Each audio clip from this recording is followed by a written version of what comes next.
Hello there, and thanks for staying on LN 24/7. This is Politics Now. My name is Morno Balagubo. So great to have you.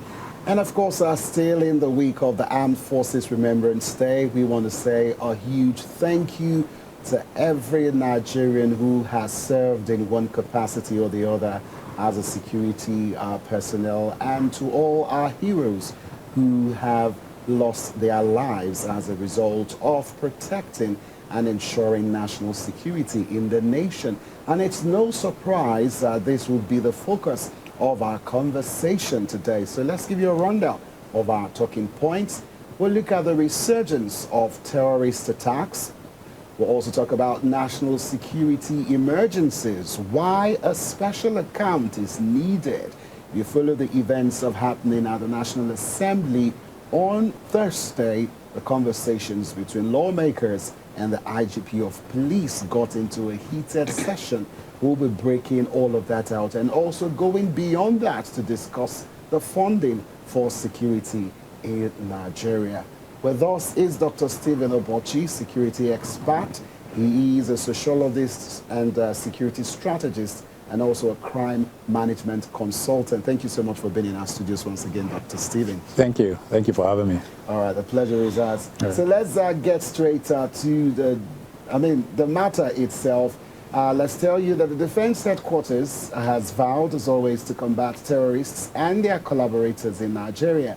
The DHQ spokesman, Major General Edward Buba, attributed the resurgence of attacks in Borno State to the influx of foreign agents who are reinforcing terrorists terrorizing the northeast. And of course, in a news conference on Thursday, General Buba said the situation was made worse by local collaborators disclosing troops movement. He acknowledged that the troops have recorded attacks in Damboa, Chibok, and the Gwoza of Borno State in recent times, but reiterated the commitment of the military to combat terrorists and their collaborators to ensure a safe Nigeria. We've got the soundbite, so have a listen, and of course, we'll break it down. So from what General Buba said, he says the resurgence of these attacks by terrorists is attributable to an influx of foreign fighters that come in as reinforcements for these terrorists. So those foreign fighters, he says, from the Sahelian region, and this situation is made worse by local collaborators that form a support base for these terrorists. They serve as informants, reporting on troops' movement to the terrorists in spite of the situation, and troops are profoundly cautious of their role and responsibilities in fighting the insurgents. Now, an unspecified number of military personnel were missing also in a recent ambush by Boko Haram terrorists in Baga on the fringes of the Lake Chad. The soldiers were reportedly ambushed while trying to recover the dead bodies of 40 residents killed by the insurgents when they were ambushed. Several soldiers were also shot dead in the gun battle. Also, days ago, terrorists linked to the Islamic State group reportedly killed 6 soldiers in a raid on a military base in Borno State. And you move away from Borno State, you look at what happened in Zamfara State with the airstrike mishap again.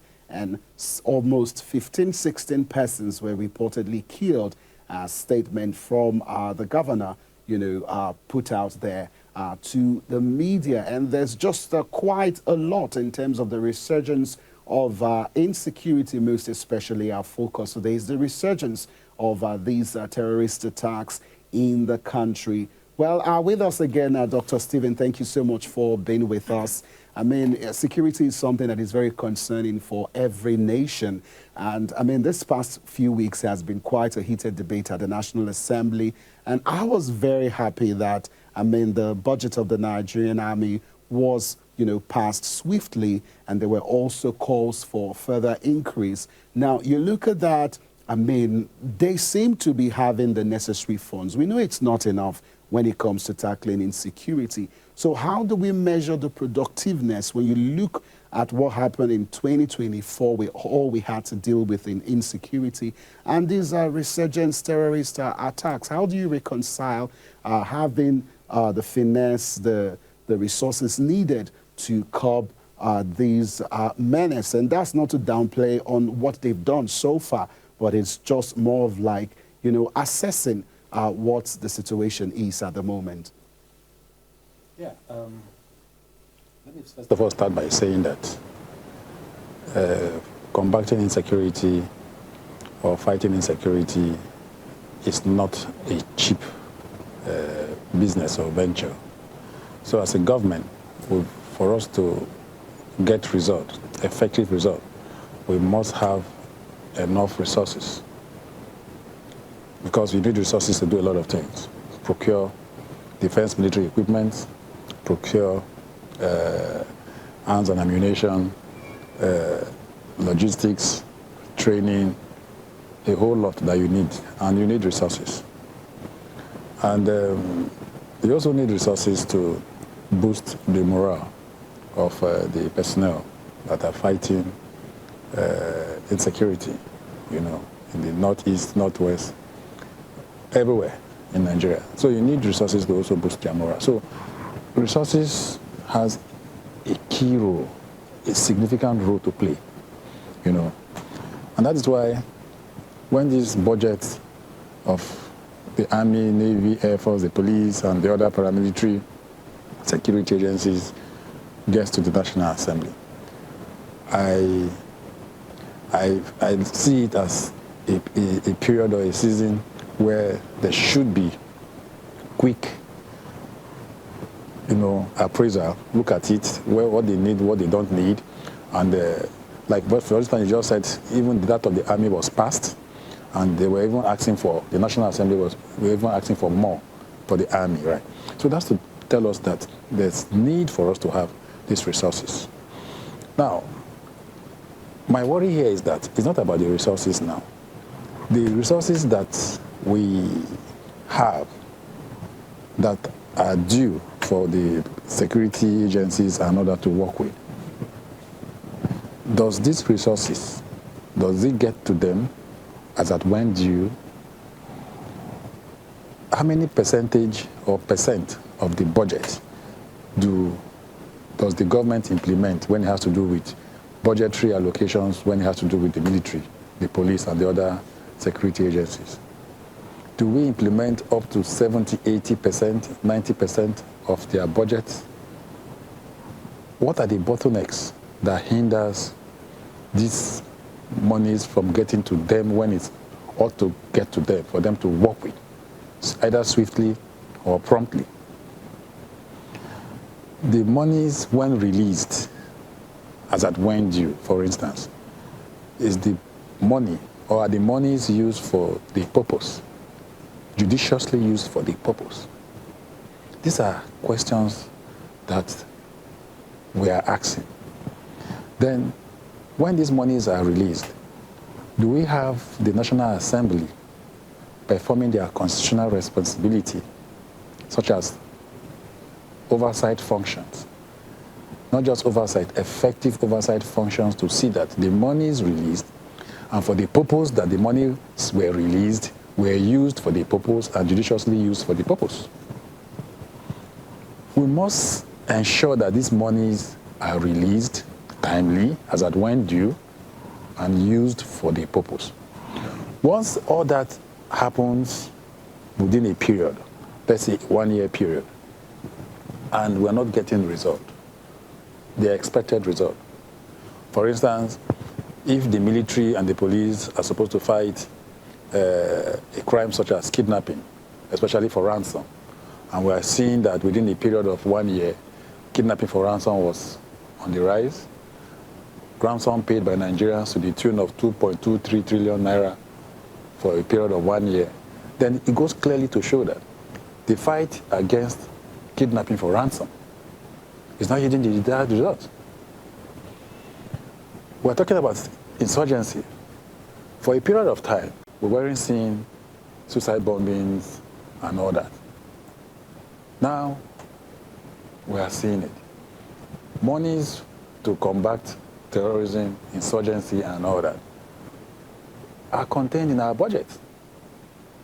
Training of our military and the police to see that they are able to identify terrorists, when they're on a mission. Because you need specialized training, skills to be able to identify perhaps mode of dressing, or you can study their mood. These are critical trainings that they need to embark on.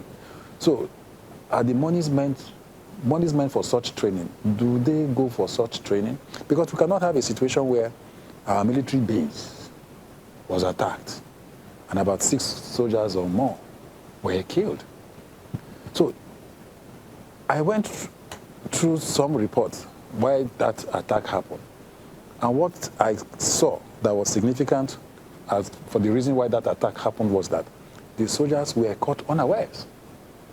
They were unprepared.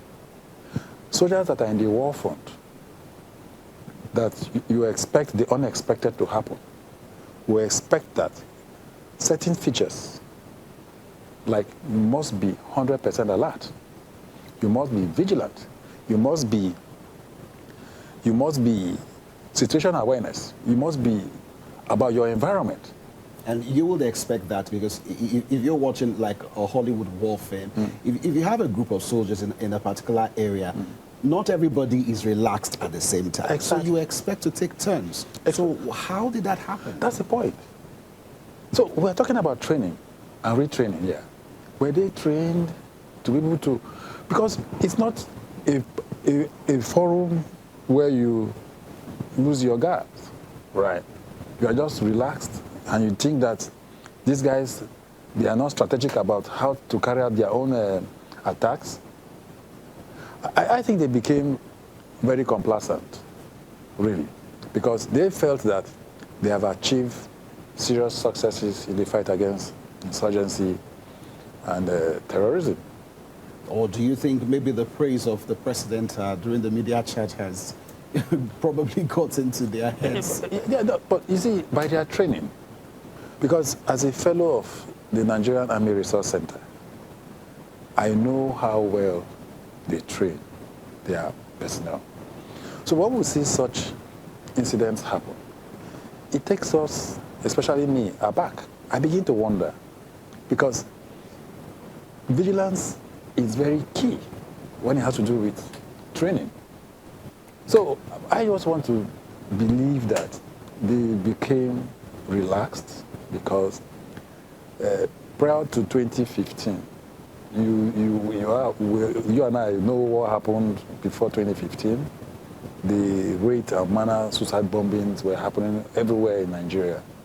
But from 2015 to 2023, when former President Buhari handed over, we were not seeing that suicide bombings again the way we are seeing them now, right? So let's look at some of the statements made by General Buba. He said, some of the people, get information to tell these insurgents that people are coming to invade. Well, if the military is going to come, because it sounds like an indictment to me, if you could help us break it down, because how do people who are not members of the military get information that the military is coming to stage an operation? Does that follow?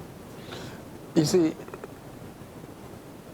in every system or institution, we know that there are saboteurs, there are bad eggs. But he's not saying the saboteurs are from the military. So how did the people that got this information that the military were coming, how did they get the information? And you see, that's why most times I challenge them, the military and the police. Their appearance on the media sometimes give out this information, right? I don't know if it was here I said it, when the president gave the Minister of Defense marching order to fish out Bello Turji, the bandit terrorizing Northwest, especially the Sokotos and Farah axis. It was aired on TV. It was aired on radio. And you think that Bello Turji would not hear this information that they were coming after him, or his aides, or one thing will not hear and tell him so that. So are you faulting the president saying that on air? Absolutely. The president is the Grand Commander, right, of the Federal Republic. when you want to carry out such operation, it's supposed to be clandestine. As it's not something that you call your Minister of Defense, or Minister of State of Defense, and the Chief of Defense Staff. In a security, that's why we don't, in a security meeting where you sit down to discuss issues of insecurity. But on their own part, you know, they may think that it's keeping Nigerians abreast with some of the progress When you are making. when you are Do you feel that that should reduce? Absolutely. I'm complaining that it's not good enough for us in the fight against insecurity. To say that this is what we're doing, we've arrested so number of persons, they should cut down. No, that that's fine. Okay. You are giving us success story. You are reading out your achievement, right? 8,000 bandits were arrested, 10,000 neutralized. You are telling Nigerians this is the effort you have made. That's a welcome idea. But telling Nigerians what you want to go and do. And we have the social media platform, we have radio, we have television and all that. This information gets to the criminals. I was fortunate to interview a victim of kidnapping for ransom. And he told me in the forest where they kept him, somewhere in Kaduna, the bandits had radio. So they're also up to their game. They need to be informed to know when the military or the police wants to strike. And once they get that information, they move from where they hibernate to another location. So these are the things. We should not hurriedly get to the media, the military and the police. Give us success stories. We have arrested 250 bandits, recovered 10,000 ammunition, 50,000 arms and all that. We would love to hear that. We will see that you are making an effort. Meanwhile, we know that the arms and ammunition in circulation in Nigeria is over 6 million in the hands of non-state actors that are inflicting harm on Nigerians. So I think that they should reduce the rate they go to the media when they want to go and carry out some operations, right? It should be clandestine, covert. Let us hear success stories. Now, back to, I expect that between January 1st and date, what I expect what the police and the military and the other law enforcement agencies should be doing is that they should be carrying out a review of 2024, where we have recorded success, where we are yet to record success. What's the gap? What is causing why we are not recording success in? Because we have different crime. We have terrorism, we have kidnapping, we have banditry activities, you have farmers headers clash and all that. You have one chance in Abuja and some other states, you have armed robbery and all that. If we are recording success in the area of armed robbery, how many armed robbers have we arrested in the year 2024? How many did they arrest in the previous year? You take that down. In the area of kidnapping for ransom, how many were arrested? How many were kidnapped? This is what I expect them to be doing now. At this point, now we need to change our tactics. We need to change our strategy. We need to look at the approach we will use in seeing how to achieve success in this year 2025. Now, talking about our strategy, there was something that General Buba said. He said foreign nationals are coming in to jeopardize some of the efforts that we are making. Yes. But that is not new, like you and I know. Mm-hmm. So what good does that do for them? And how does that curb the resurgence that we are seeing at the moment? Now, having that information, or hearing that information from the military, is already like saying this is something that is beyond what we can control. Why not? It's surmountable. It's an intelligence already. That's what it means, because it was an information that got to the military. They have processed, used all the rudiments to see that it's true that foreign fighters are coming into Nigeria and our domestic terrorists or criminals that are here are getting support from foreigners, right? Now, it has been established that this is true, meaning that it has become an intelligence. What do you not do as an institution, as the military now? Is to also see how to improve on your strategy. The strategy that we are applying, because just the way you said, you and I know that this is not the first time foreigners coming here to collaborate or synergize with our domestic criminals. They work hand in hand, right? How do you now delink that? Because it's a link. They use a means of communication, because if they don't communicate, they won't find a meeting point, right? So how do you now delink them from meeting? How do you now establish that? What means of communication are they using? That they communicate, that they get to a point where they meet, plan, and carry out these acts of criminality. How did they do that? It's their job. You have network providers in this country. We have the MTN, Glo, and all that. So I think that it's an intelligence issue where they need to see that they collaborate with our service providers. Because you cannot be coming from Mali or Nigeria and all that, and you know where you are coming to meet your collaborators in terms of carrying out acts of criminality. You must have to delink. Now, let me use the crime triangle now to explain this. These criminals are coming, the foreign fighters are coming into Nigeria to meet criminals that are here. They both have the desire to commit this crime. You can't take that away. It's an intention that they have lost.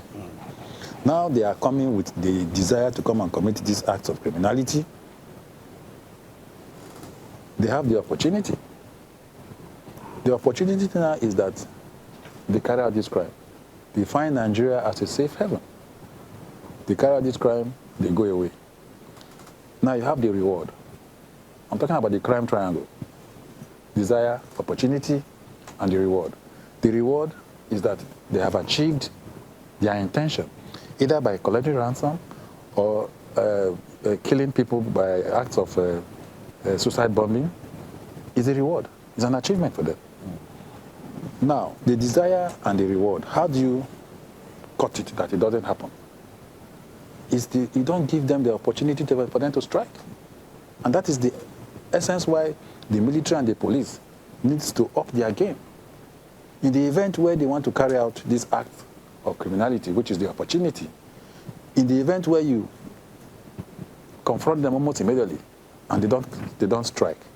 But it's always a reactionary approach. Exactly. So, and I'm sure, so what do they need to do to get to that level whereby we don't see these reports of reactionary, reply from the armed forces and other security agencies? Now, the military and the other security agencies cannot do it alone. Now, that is why they have the civilian population. That is one. Don't forget that the civilian population are also security managers. That is, if you treat them well and in confidence, you build that trust. It's not for them to come and tell you, this is what they saw and this is what they suspect. At the end of the day, the informants become the hunted. Right? Who gives that information to the criminal that this was the person that came to give us information about you? Yeah. Or the group of people that came into the country? Right? So you must have to build that trust. Now, I'm going to say it again. Do you know that in our rural communities where these crimes happen, like we talked about the 40 farmers that were killed by terrorists in Borno State, they were in their farmland. And in their local areas that you see them farm, there's no security presence. They lack the conventional security presence in these communities. So how do we now have security presence in these local communities that we have in Nigeria? You go to these communities, you can't find police. You can't find the military. You can't find civil defense. And that is why they are always reactive. When these things happen, they begin to run to the place, the incident scene. How do we now close the gap? That in the event that this thing wants to happen, these criminals don't have the opportunity. And that is why I advocate for structures that should be local.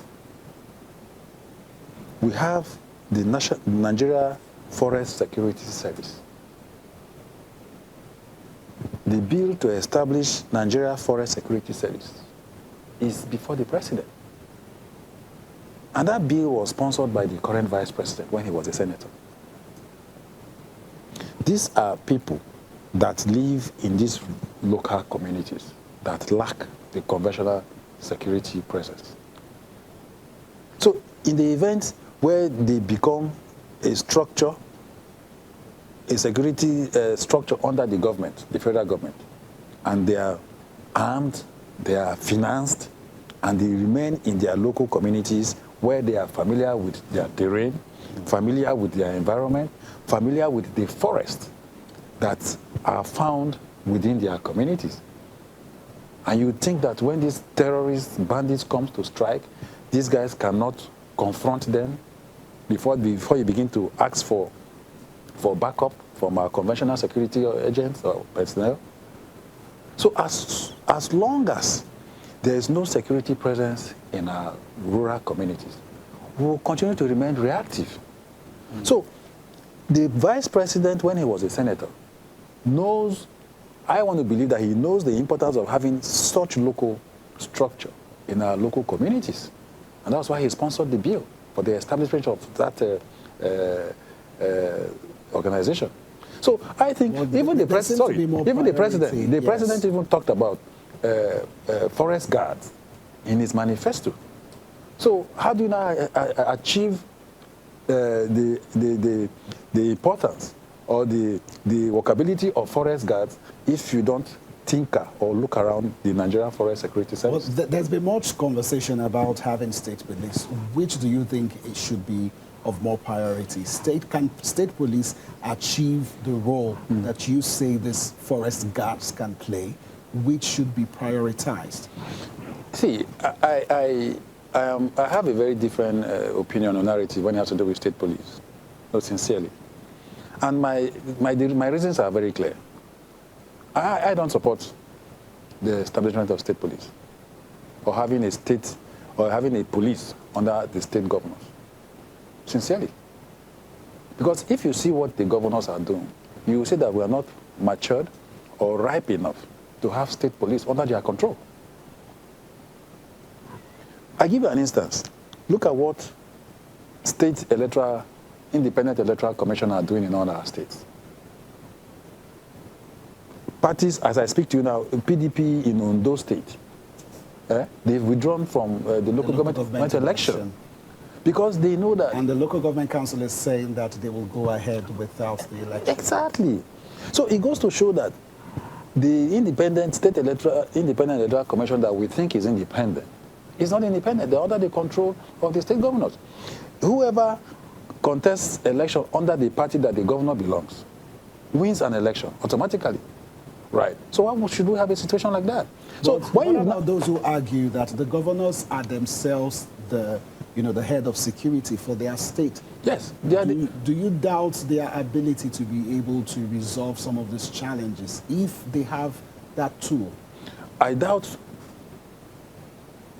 they will be political. Right. In taking care of communities within their jurisdiction? What are they even doing now? Even the volunteer guards or whatever that they have, how effective are they?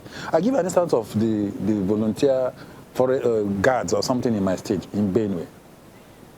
The members that form that volunteer guards, the thief extraction dominated it. So what happens to the other tribes that you have within the state? You see, they have turned it to, for instance, a thief affair.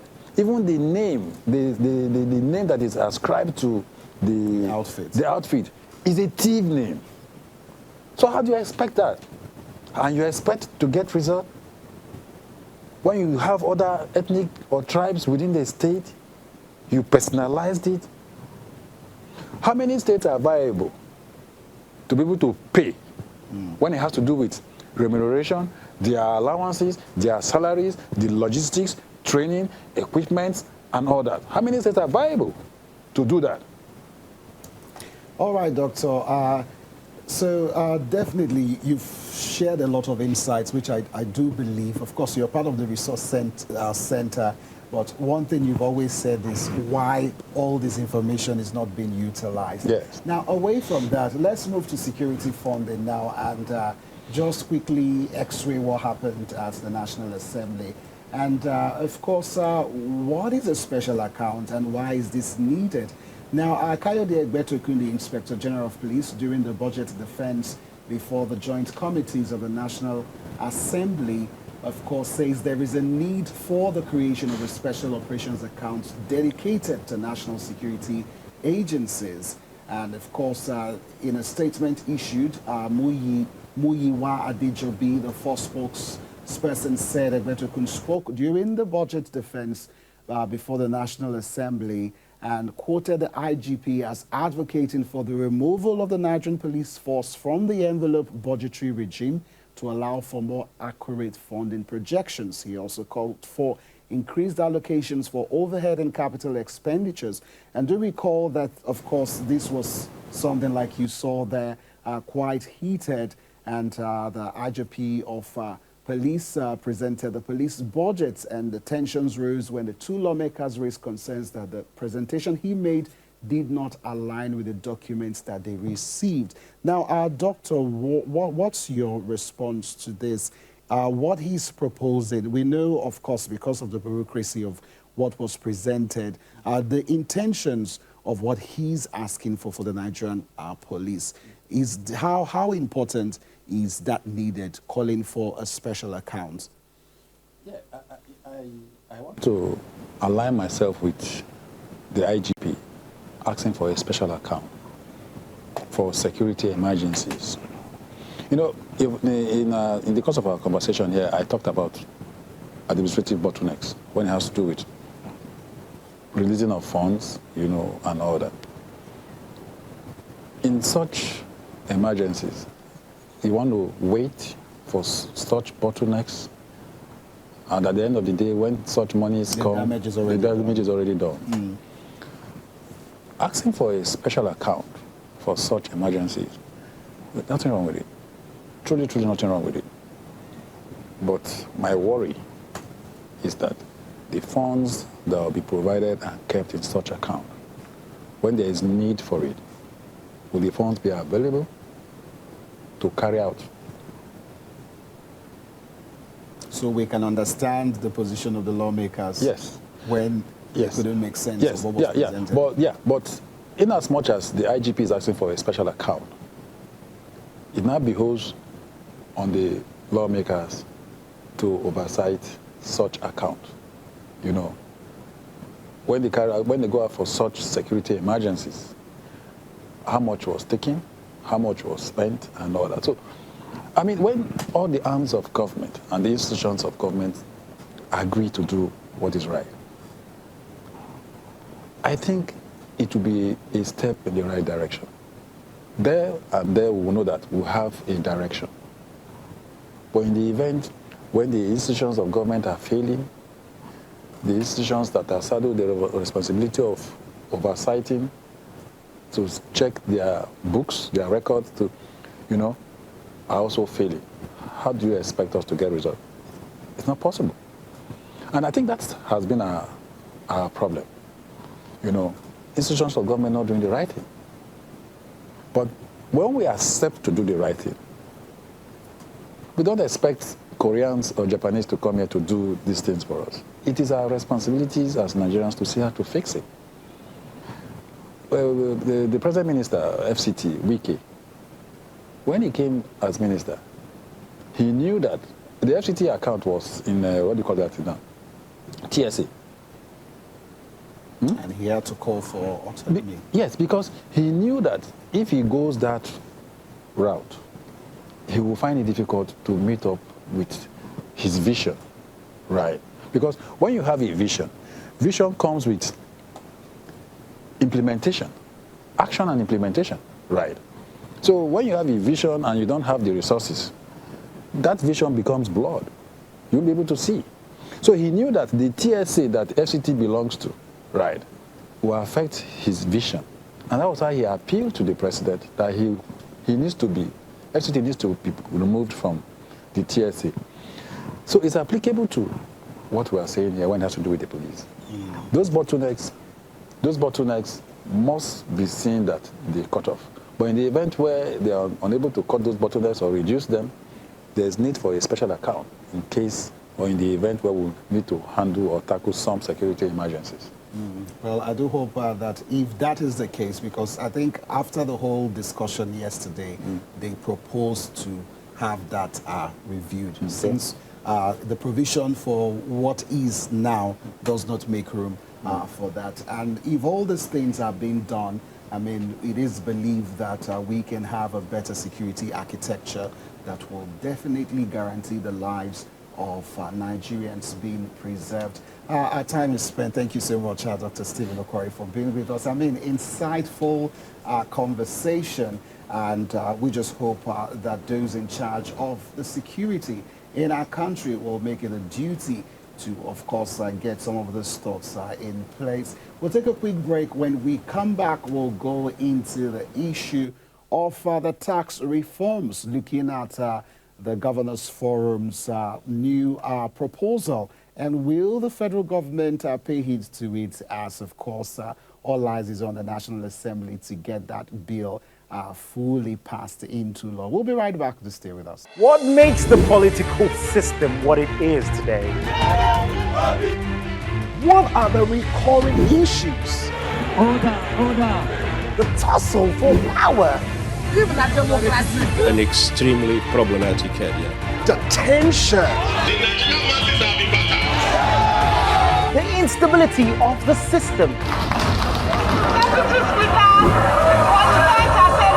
Join Ellen 24/7 as we take you inside the local and international political arena in the world of politics. Apologize for saying that I was corrupt. I'm not here to call out his lies. Everybody knows he's a liar. Watch politics now On LN 24/7. Don't miss Politics Now on LN 24/7.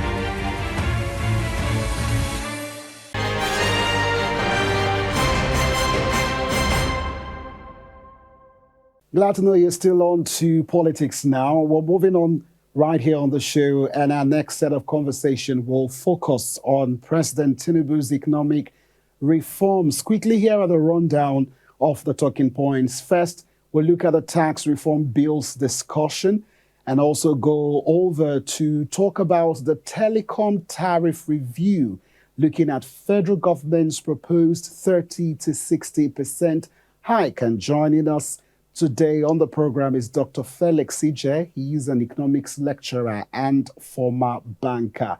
But first, let's bring you up to speed. The Nigerian Governors Forum has endorsed a revised value-added tax sharing formula, which it believes will ensure equitable distribution of resources. In a communique issued on Thursday, Chairman of the Nigerian Governors Forum, Abdurrahman, said that following the deliberations between the NGF and the Presidential Tax Reform Committee on critical national issues on the reforms and Nigeria's fiscal policies, they wheeled out some resolutions. So let's start with the first one.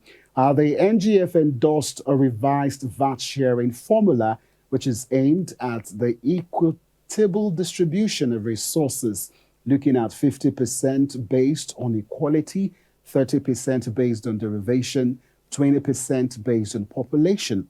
Also, members agreed that there should be no increase in the VAT rate or reduction in corporate income tax at this time. And then thirdly, the exemption of essential goods and agricultural produce from VAT to safeguard the welfare of citizens and promote agricultural productivity. Then next, no terminal clause for TET Fund, Naseni, and NITDA in the sharing of development levies in the bills. Now, do recall the Northern Governors Forum had rejected the derivation-based model for VAT distribution proposed in the new tax bill that is before the National Assembly.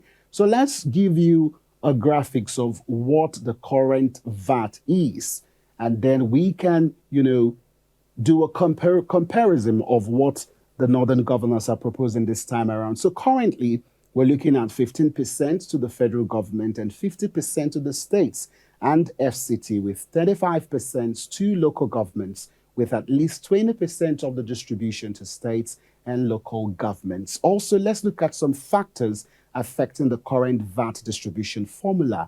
50% based on equality, 30% based on population, 4% collection fee to FIRS, and 2% to the NCS for important VAT.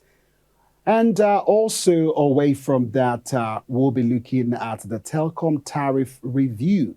Now, do recall the telecommunications sector is poised for significant updates following the announcement by the Minister of Communications and Digital Economy, Dr. Bosun Tijani, that a tariff increase for the telecom services will soon be provided.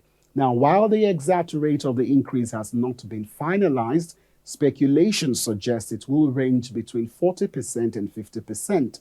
The adjustment is expected to usher in improved service quality, including faster internet speeds, fewer dropped calls, and wider network coverage. The telecom operators will finally have the resources to upgrade their infrastructure and meet the standards outlined in the quality of service regulations, which was announced back in 2024.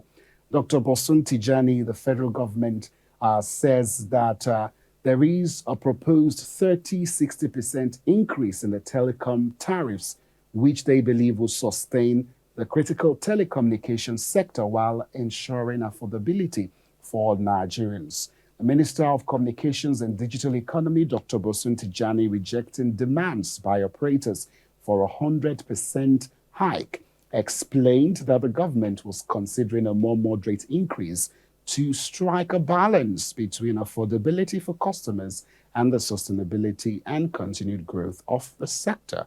So if a 40-50% tariff structure is approved, call rates could be reviewed from 11 naira to approximately 15 naira per minute. SMS charges will go to 5 naira 60 kobo, and data plans such as 1 gig bundle from 1,000 naira to 1,400.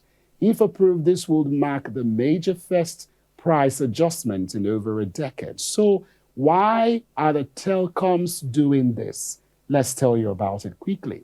Diesel prices, which account for nearly 30% of telcos' operating costs, have surged dramatically. Also, telcos face recurring infrastructure damage, such as fiber optic cable cuts. Then the big one that affects everything, talking about currency devaluation, which impacts operational costs, severely has affected profitability. So Dr. Felix Ije joins us now virtually. Many thanks for being with us. Thank you. Thank you.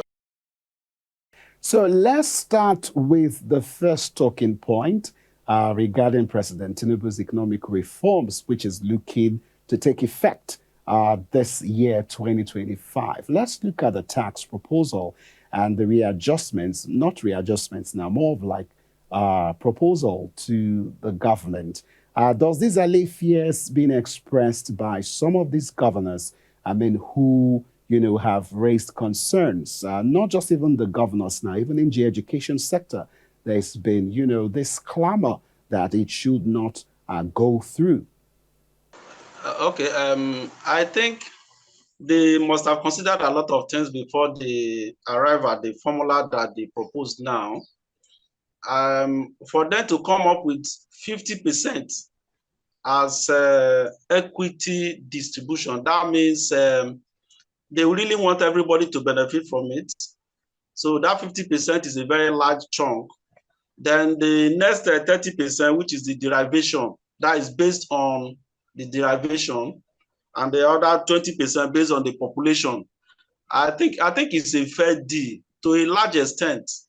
It is going to address a lot of concerns from the different governors. But that notwithstanding, the idea of the tax and the agreement they reached at now shows that governors have to sit tight. They have to tighten their belts, then look for alternative sources of income and see how to boost the economy so that they will earn tax because tax is not just given. Tax is to be worked for. So if you need further sharing of the tax, you should work on derivation. What are you doing to improve consumption? What are you doing to improve production? So improvement in production and consumption, especially consumption, will enhance your share of the 30% based on derivation. Why that of population is necessary, but to me, I still see population as a population factor, as a kind of double entry into the record. If you have shared according to derivation, then that derivation is where, now with the way it's structured, where it is paid, where consumption takes place. So that means it's based on derivation. But if you are talking of population, higher the population is supposed to bring about higher consumption. So if you are not consuming and you're expecting value-added tax, I think it will favor, to me, it's going to favor those that have population. Even if they did not consume more, they will still have a share of it. But we should expect that the higher the population, the higher the capacity to consume, and the higher the capacity to consume will result to higher income. Though with the structure of the value-added tax, the VAT payment is going to be mainly on products that are consumed by the middle class and the rich, or those in lower class that want to participate in such consumption that is taxable, VAT taxable, should be ready too. Then in that case, every government should work on improving the wealth of the environment so that consumption can increase and their earning can also increase. Now, Dr. Felix, the members of the Governors Forum also agreed that there should be no increase in the VAT rate or reduction in corporate income tax at this time. Do you think President Tinubu will assent to this? For them to come up with that, asking the federal government to stay put where they have been, that is without changes, I don't think it will be in line with the budget of the year, because the budget now, we are talking of income generation. If there is no increase in tax, company income tax, if there is no increase in company income tax, and if we continue to run the tax system we've been running before and the rates, I don't think they will be able to generate enough funds to actually cater for the budget of 2025. I don't know how the government is going to look at it. That is the central government, the federal government. I don't know how they are going to look at it.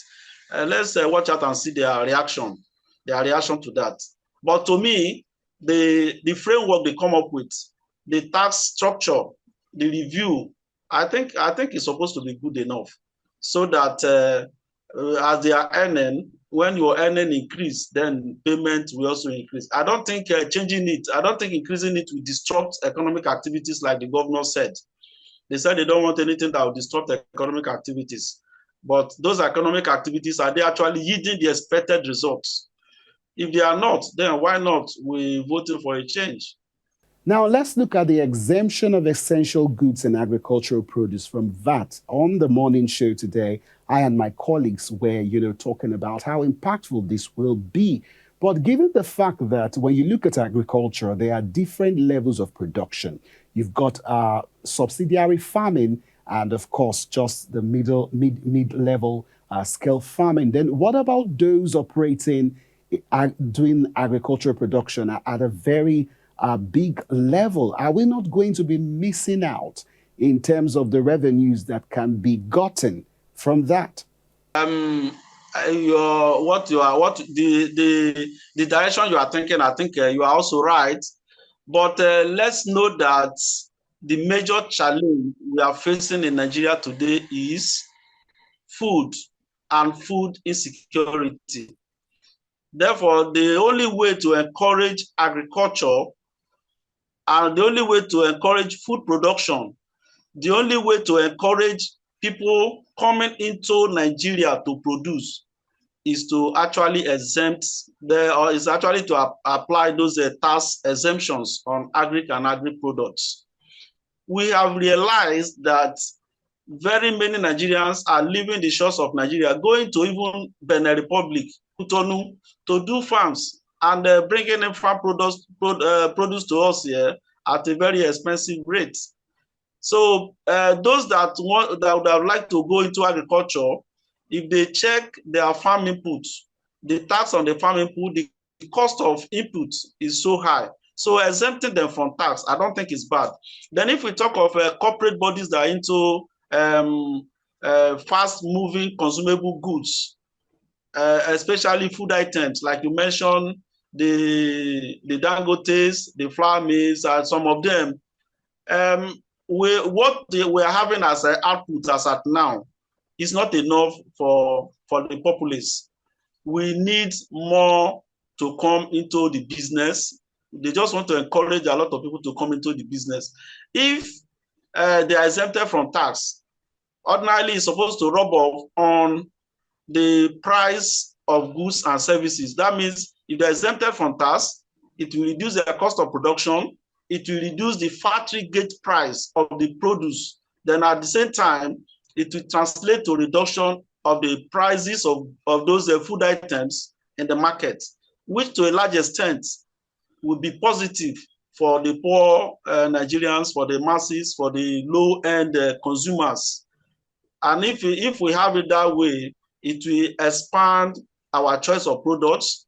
It will increase the standard of living of the people. It will enhance the quantity of goods, of food items they can get with the little money available at hand. So it's just to, on one hand, to assist the agricultural sector.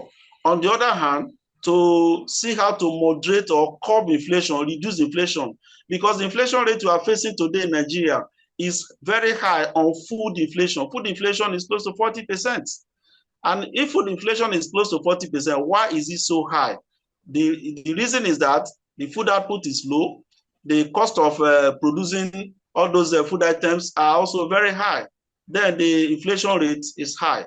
So applying it properly will moderate prices of food items. That is affecting positive. Okay, Dr. Felix, can you talk to us on the implication for no terminal clause for TED Fund and NESENI and NITDA in the sharing of the development levies that has been laid out in the bills? Yes, first of all, I think I got my cap for the governors for that initiative. Because ordinarily, there was a lot of apprehension in the education sector. Because if you go to tertiary institutions, if you go to research bodies, you will find out that TED Fund finance a lot of research and they finance a lot of physical infrastructure in our universities and colleges. If you see TED Fund everywhere. So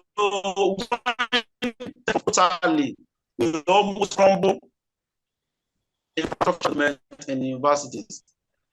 Because it's said and done, though the same fund and the same allocation will be to the education sector, majority of it will go to foreign students. So attention to students without paying attention to infrastructure that will help in grooming the students is like burning the candle from both ends. It will only create flame initially, but within a short time there will be darkness. So getting to remove the terminal, that is, and let them be getting the percentage, this suggested percentage, let them be getting it for a longer time, for a long time, so that things moderate. It within 3 years, we draw 10 fund heavily the education sector. I think it's a very good initiative from the governors. Before now, tertiary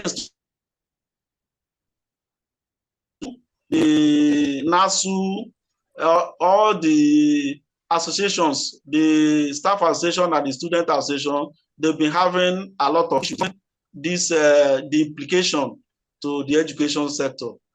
Education sector should be faced everywhere all over the world. The minimum contribution at the time to go to education is not supposed to be anything less than 18 to 20%. But our contribution to education, that is a budget allocation to education in Nigeria, is very, very low. And this is the time we actually need education. We have a lot of youth to be trained. Then what is the teacher-student ratio in different universities? Then what is the nature of the infrastructure? Till today, if you go to universities, public universities especially, you will see more than 200, 300, even up to 1,000 in the lecture hall. How will the lecturer handle such? Because there is no infrastructure, and therefore buying accessible to alleviate this problem. So if it's withdrawn, that would have led to major crisis in the education sector. It will not only affect lecturers, it will also affect students. If you want students with loan, you give them money to sustain them. Sustain them where?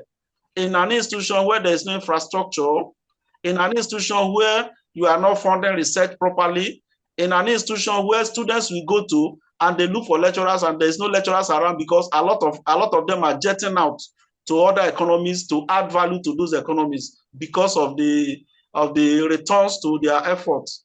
So I think it's a good thing the governors have done. The governors should also be thinking of how to add more value to education sector, starting from the primary, secondary, and the tertiary. They should pay attention to education so that it will rub off on us in a very short time. Now, let's look at the federal government's proposed 30%, 60% tariffs increase for telecommunications. I mean, that is quite a lot. When you look at the margin, the federal government is not willing to go below 30%. What do you make of this, and how will this affect, in particular, the digital economy? This affects everything, even beyond digital. You're looking at hospitals and make use of data and, of course, communication across the board. Basically, every sector, this will definitely have a great impact on it. But what are your thoughts on this margin, so to speak, been put out by Dr. Bosun? It's okay. First of all, I want to throw a little light on telecommunication generally. Telecommunication has gained ground in Nigeria. I'm sure that the number of telephone lines and service lines that are active that we have is more than even the population of our country. That implies that some people use up to 2-3 lines and they are also very active. Most businesses are dependent on telecommunication. Then our financial inclusion and financial deepening depends on telecommunication. Making sure that we enhance marketing and marketing activities, that is bringing our products even to the table, requires telecommunication. Most businesses now, we are used to it. Some businesses are running from home based on telecommunication. So telecommunication is as important as even the fuel, the petrol, because everybody uses it. Telecommunication sector is as important as the transport sector. And our education system now is run by telecommunication. So any change, any high increase in tariff or taxation of the sector, it means it's going to have a serious impact on consumers. Because if there is increase in tax on telecommunication, who is going to pay? It's still the consumers that will pay.